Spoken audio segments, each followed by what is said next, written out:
ഞാനീ പറയാൻ പോകുന്നത് ട്രോളല്ല. ഏതെങ്കിലും ജീവിച്ചിരിക്കുന്നോ മരിച്ചുപോയ വ്യക്തിയായിട്ട് ഏതെങ്കിലും രീതിയിലൊരു സാമ്യം തോന്നുകയാണെങ്കിൽ അത് വെറും യാദൃശ്ചികം മാത്രമാണ്. നമ്മൾ ഈ വീഡിയോയിൽ കണ്ടത് 3 പാർട്ടിയിലെ പ്രമുഖ നേതാക്കന്മാരാണ്, ചരിത്രത്തിൽ ഇടം പിടിച്ചവരാണ്, അധികാര സ്ഥാനത്തിൽ ഇരിക്കുന്നവരും ഇരുന്നവരുമാണ്. ഇവരെ പോലെയാണ് നമ്മൾ ചിന്തിക്കേണ്ടതും പെരുമാറേണ്ടതും. ഒരു കാരണവശാലും ഏതെങ്കിലും ഒരു പാർട്ടി അണിയെ പോലെ അടിമയെ പോലെ നമ്മൾ പെരുമാറുകയും ചിന്തിക്കുകയും ചെയ്ത് അങ്ങനെ ചിന്തിച്ചു കഴിഞ്ഞാൽ നമ്മുടെ ജീവിതം കോഞ്ഞാട്ടയായി പോകും.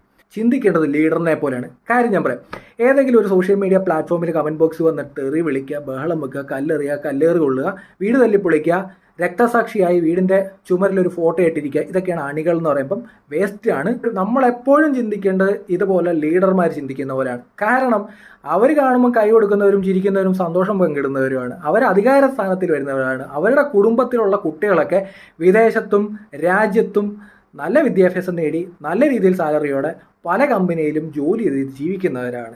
അവരെ പോലെ ആവാൻ ശ്രമിച്ചാൽ എന്ത് നടക്കും? നമ്മുടെ ലൈഫ് കിടലിനാവും.